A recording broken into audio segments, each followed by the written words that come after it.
Cordyline, and this is that limey green, you know, just beautiful interior It color. looks like a highlighter. You know what I mean? When exactly. I think of like a neon highlighter. Right. You know, you have dark, little shady areas, dark areas in your house, and this is a great way to light it up. And it's very, very easy to take care of. You know, the only thing you got to remember is not to overwater.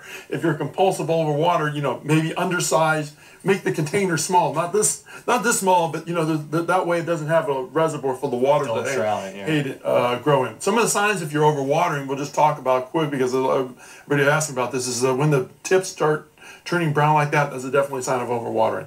But here's another great combination. You can put these two together. This croton, it actually can be grown inside. It's a great plant. You can bring some of the potted crotons inside for the winter. Make sure, again, don't overwater. Keep them away from heat or vent.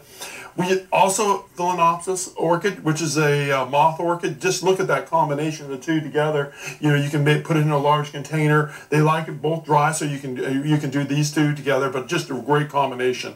Cordyline, you know, just to show you how dry it takes. I pulled this one out of the pot. Just feel how dry that is.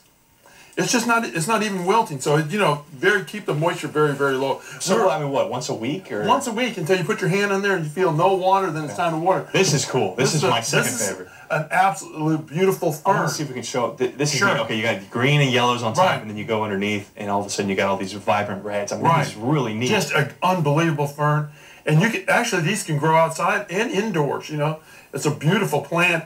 You know, put it in a dry area outside and along the tree line underneath an oak tree. It's a great plant. It's gorgeous. And then bring them inside during the winter. You know, the classic indoor plant is African violets. These are great. You know, put a line of them on the dinner table. You know, to liven up the place on the coffee table. Again, you know, high light, not a lot of water. You know, when you water them, people say, you know, don't pour water on the leaves, but you know, I put a little bit there. You know, it's not a problem, you know, on the first keeping them, you know, going if you just use a little bit less water. Some of the big mistakes also people make is put their plants in these little trays. It could be terracotta or plastic like that, but sitting them in there and letting the water stay there will rot their roots out. So, you know, after you water, dump the tray out, put that plant back in there to protect your wooden tables. Here's another beautiful plant, philodendron. You know, again, they've done a lot of great work with philodendrons. You know, they can take it dry. This one, Mark was asking about this. Right, yes, yeah. Beautiful, kind of orange, kind of olive, green colors. It's an unbelievable I want to talk about this one. Bromeliad, I know, you're from Maryland. Bromeliad. That's right.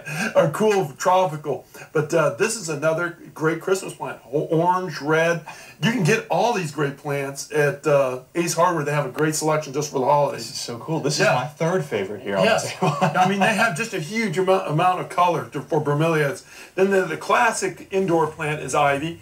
Unfortunately, most of the people go wrong with this plant is they overwater it again, and occasionally it's going to get some mealybugs. And if you get bugs inside, you want to use something that's really safe to use. You want to use this Eco brand scents. You know, it's mostly soy oil, and you just spray a little bit on a couple applications, and you're in great shape. Okay, all right. Beautiful stuff, man. I love the colors this morning. For more information about this and more of Larry's gardening, you can log on to larrysgarden.com.